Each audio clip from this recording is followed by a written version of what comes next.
skenario ini dalam THK namanya tata hutan kesepakatan pasal 4 hutan dibagi habis nih.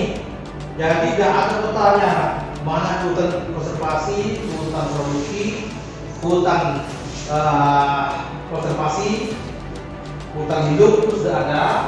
Maka dalam proses masyarakat ini apakah individu maupun perusahaan industri atau mereka mengelola.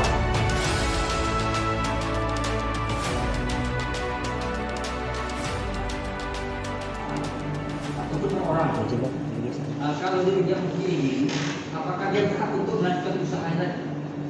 Tentu secara mendasar undang-undang negara kita, ya, baik itu sebelum munculnya undang-undang cipta kerja, cipta kerja sebelumnya itu jelas mengatur tentang pentingnya perizinan sebagai bingkai bagi sebuah negara untuk memberikan sebuah pengelolaan sumber daya alam dan tanah yang ada di negerinya, di negara Indonesia ini.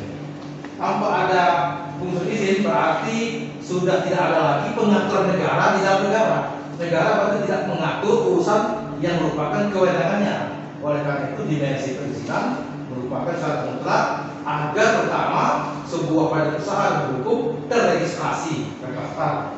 Yang kedua agar supaya pajak yang akan mereka keluarkan sebagai konsekuensi berusaha di dalam negara Indonesia bisa dinikmati oleh masyarakat dan agar bisa mengontrol aspek-aspek yang diperlukan sesuai dengan peraturan perundangan yang berlaku baik di bidang perlindungan dan pengelolaan hidup maupun di bidang izin berusaha. Semua itu diperlukan sehingga terjadi tertib dalam kehidupan bermasyarakat berbangsa kita serta dalam berusaha di Indonesia ini. Dalam negara kita ini ada dua golongan, kalau menurut pendapat kami sebagai pembuka. Ada dalam kawasan hutan dan ada dalam kawasan hutan. Sebagai ahli, saya mengatakan apakah negara ini, mengapa negara ini bisa membagikan ini kawasan hutan dan ini bukan kawasan hutan? Tidak ada lagi kawasan untuk menjaga tanah, konservasi air, fungsi daerah sungai, keanekaragaman hayati, itu semua merangkai dalam siklus energi dan siklus materi, membentuk iklim mikro, menjaga siklus karbon dan mensupport karbon dioksida sehingga berguna bagi manusia itu sendiri. Selain itu juga, kalaulah terjadi pelepasan begitu saja terhadap pengelola sumber daya kita tanpa negara membuat mana yang dilarang, mana yang boleh, mana yang hutan, mana yang APL, area pertukaran lain yang bisa dibudidayakan diolah, maka akan terjadi kekacauan dalam mekanisme bernegara kita, terutama akan berdampak pada ekosistem, kepada masyarakat di hutan, kepada sosial budaya, dan pada keberlanjutan ekosistem dan termasuk keberlanjutan usaha itu. Kalau usaha itu dia lepas usaha, akhirnya timbul misalnya penurunan gambut, penurunan tanah, kemudian terjadi banjir, itu akan berimbas kepada kesinambungan usaha itu sendiri. Maka itu dibatasi hutan produksi, hutan konservasi, hutan lindung, ada area peruntukan lain, ada hutan produksi terbatas, hutan produksi tetap. Semua itu untuk menjaga keseimbangan alam supaya manusia ini hidupnya menjaga antara hak dia untuk menikmati hidup hari ini juga bisa dinikmati untuk generasi akan datang, untuk anak cucu mereka kelak. Itulah gunanya pembagian ini. Baik, Mas Yali, tadi ahli ada mengatakan menurut undang-undang kerja itu mendapatkan ada dikenal dengan istilah ketelanjuran. Jadi bagaimana menurut ahli konsep dalam hal cipta kerja tersebut? Jadi kemudian saya mengikuti pertemuan dengan ilmuwan di Universitas Muhammadiyah Magelang beberapa waktu lalu, berpokok bicara tentang gimana UJK. Pertama yang paling polemik itu adalah ketelanjuran, ya, nomor 110A, 110B pasal 5. Gimana? Jadi di tengah demokrasi hukum kita yang semakin gencar hari ini, ya, oleh berbagai perspektif para pemangku kepentingan, timbul pergulian undang cipta kerja. Nah, negara ingin investasi lancar, maka dimudahkanlah investasi, dimudahkan proses kepemilikan, izin perkebunan dan sebagainya, sehingga muncul istilah keterlanjuran, di mana sesuatu yang sudah terlanjur dianggap bisa dilanjutkan asalkan dia memenuhi beberapa syarat, misalnya denda, pasar pemerintah, bonsos, pasar pemerintah dan seterusnya.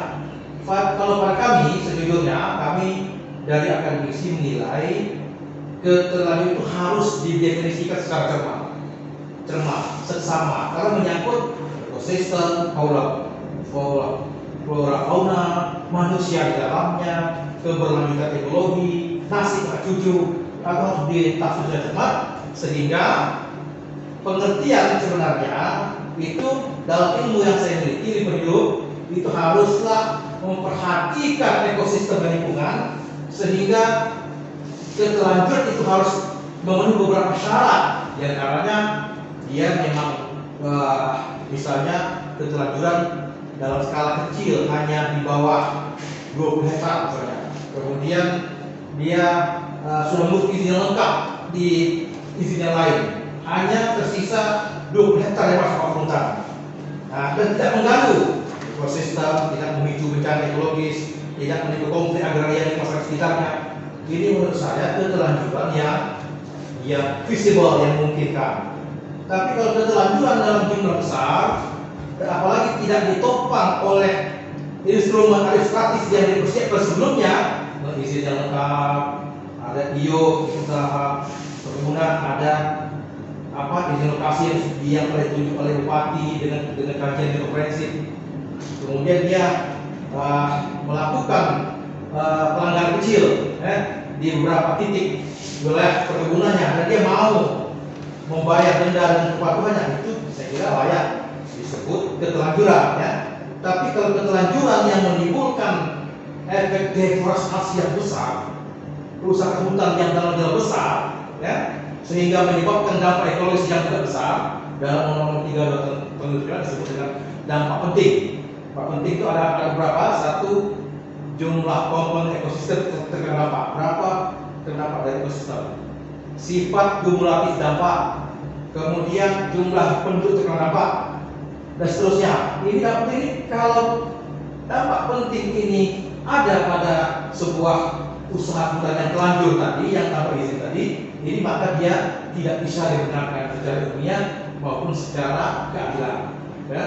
Nah, itulah kalau tidak begitu, sehingga keterlanjuran ini menjadi harus diselaraskan dengan norma-norma dasar dan esensial dalam hukum, yaitu yang prinsipnya adalah keadilan dan pro natural,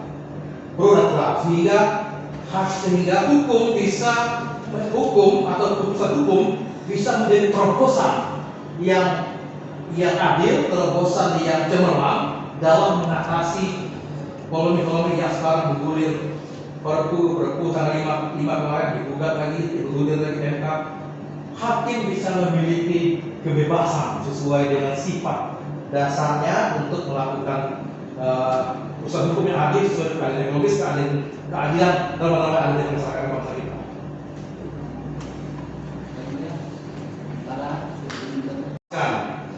Ini kan dilakukan namanya itu yang dia pelepasan kawasan hutan. Dulu Indonesia Raya Riau ini dalam TGHK namanya Tata Hutan Kesepakatan pasal 44, hutan dibagi habis nih. Jadi tidak ada petanya, mana hutan konservasi, hutan produksi, hutan konservasi, hutan hidup itu sudah ada.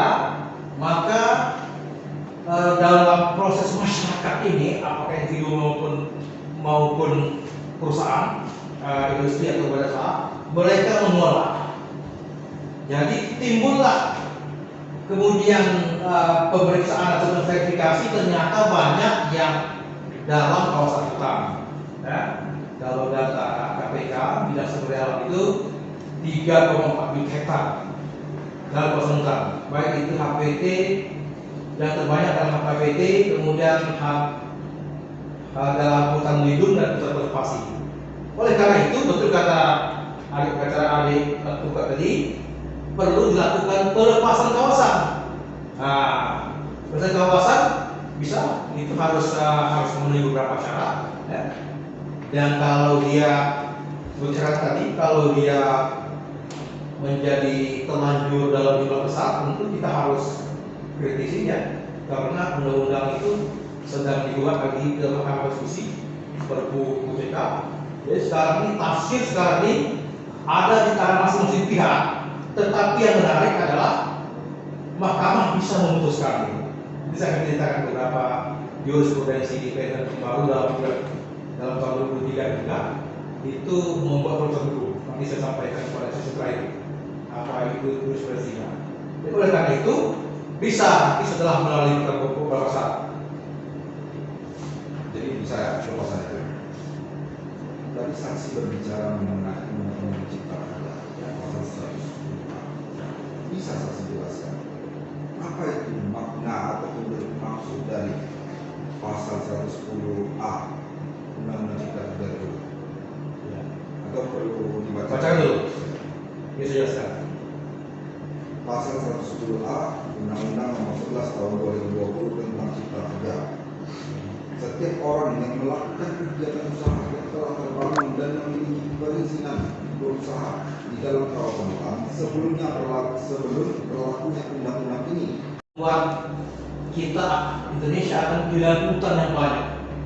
Harusnya itu menjadi hutan yang menjaga konservasi air, kemudian satwa dan seterusnya, serta untuk oksigen dan sifat negara kita.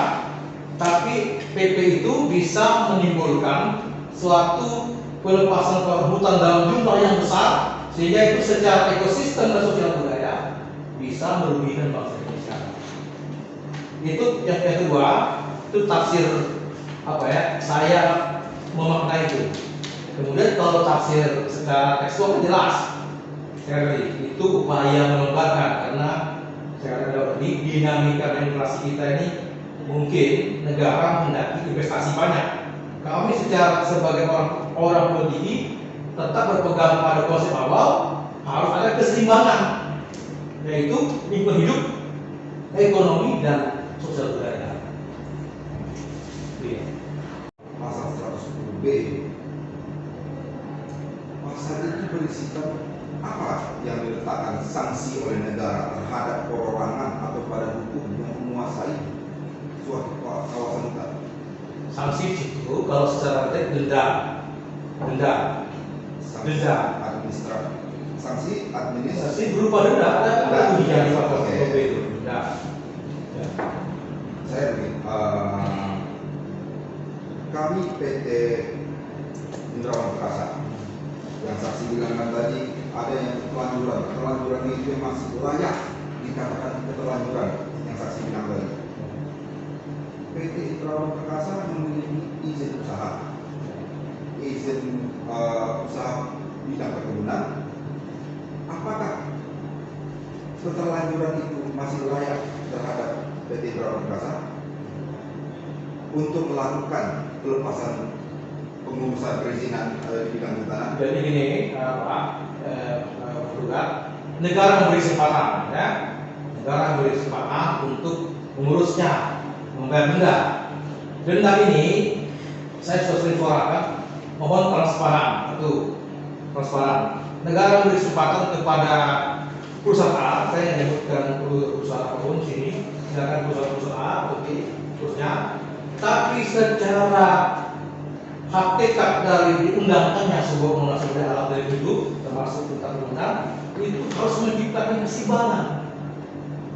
Kalau itu, walaupun negara menggolengkan persilakan untuk mengurus namanya kawasan hutan dilepaskan, tapi secara ekosistem itu menyebabkan terjadinya banyak dampak kepada daratan kita, karena misalnya luas pusat A.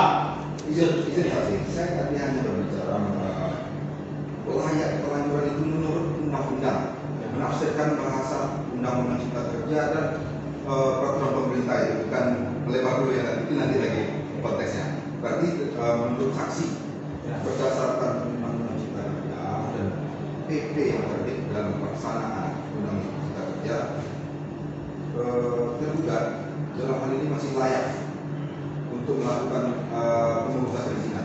Baik, itu kalau dilihat pasal 10, pasal pidana ada juga ada dalam Undang-Undang Cipta Kerja. Nah, jadi kita pilih pasal mana yang kita gunakan. Ada Undang-Undang Cipta Kerja tidak hanya menyediakan sanksi administrasi, ya sanksi bagi pelanggar di bidang kehutanan lingkungan dan perhutanan hidup. Satu, sanksi administrasi, yaitu Undang-Undang Nomor 3 Tahun 2, denda ada pasal pemerintah. 3, pembukaan izin. 4, pencabutan izin. Itu mekanisme pemerintah.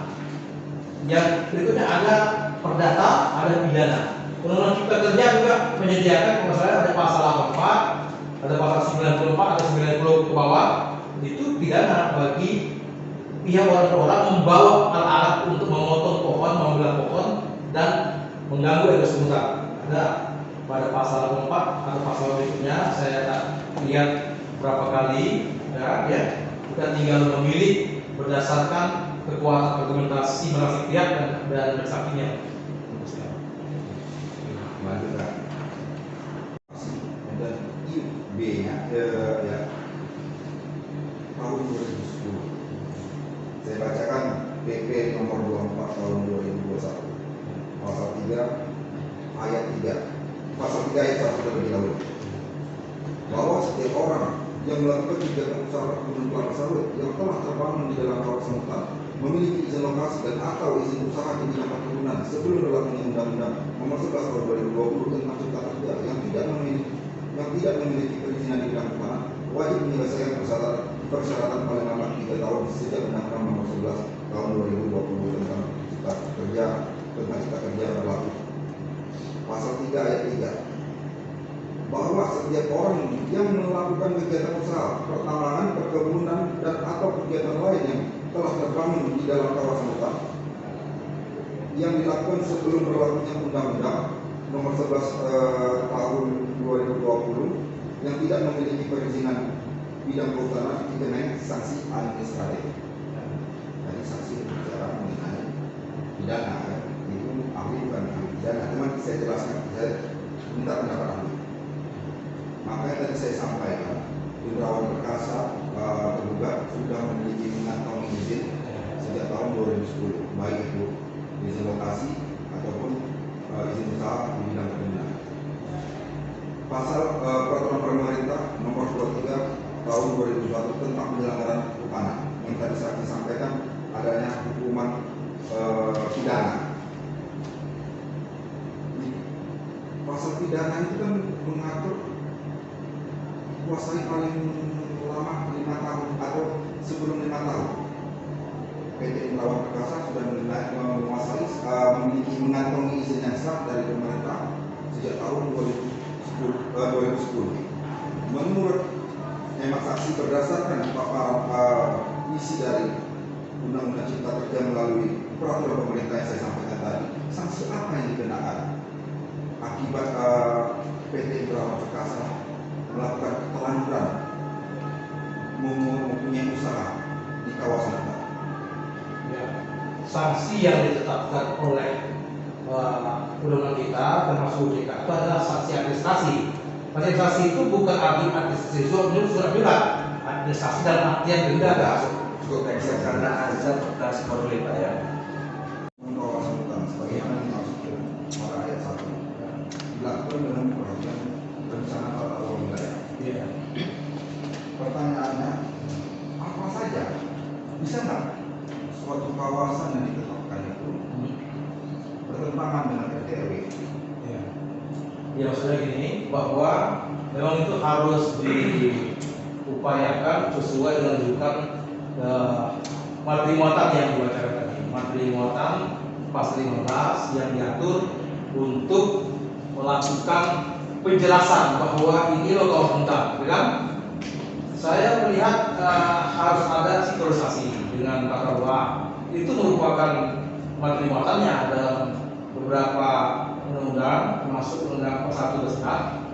Materi muatan yang turun diatur adalah tentang sinkronisasi yang ruang harus ikut, termasuk dengan harapan dari kita rakyat ini semua. Sebenarnya memang betul harus ada penataan yang jelas terhadap kebutuhan kita, penata bahasanya yang jelas gitu. Ini yang melanjutkan. Ya, silakan. Iya, ya.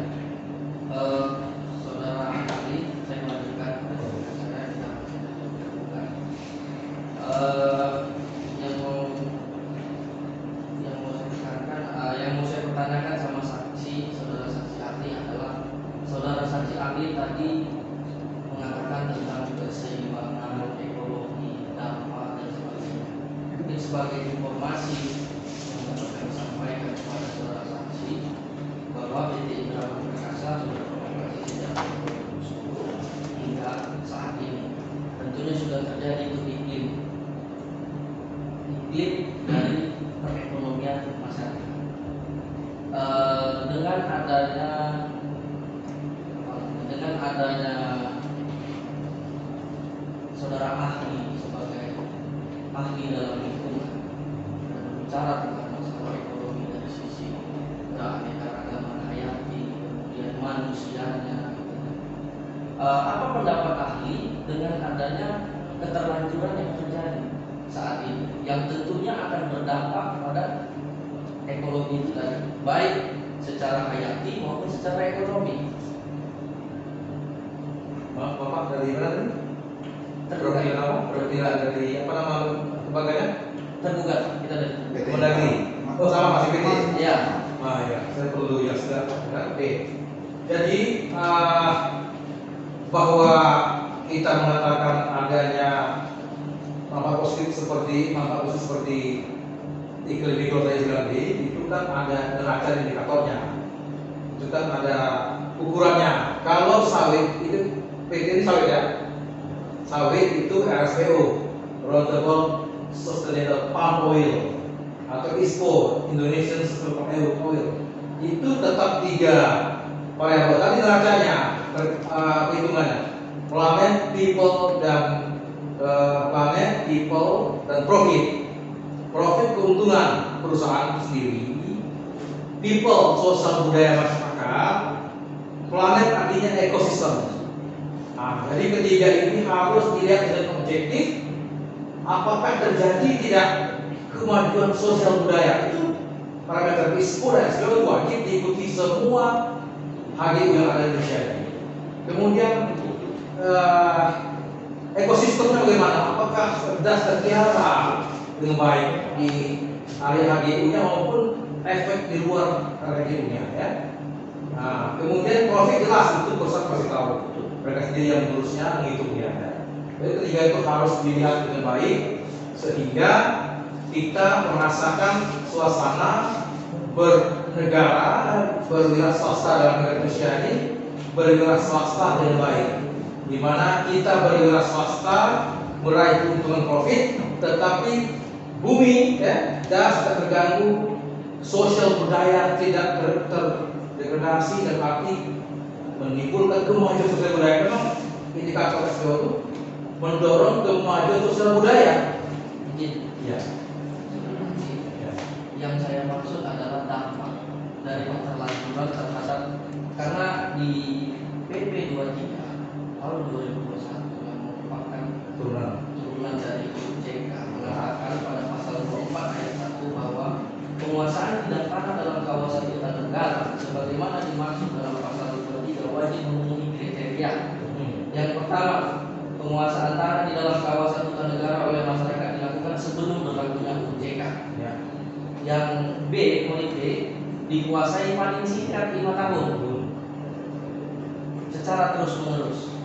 Kemudian yang poin C, dikuasai oleh perorangan dengan luasan 5 hektar. Kemudian bidang tanah telah disuai secara fisik dengan itikat baik, secara terbuka, dan bidang tanah tidak tersedia. Nah itu maksud saya. Apakah dampaknya saat ini terhadap keterlanjuran? Tentunya yang kita berbicara keterlanjuran sudah ada dampak dari keterlanjuran tersebut.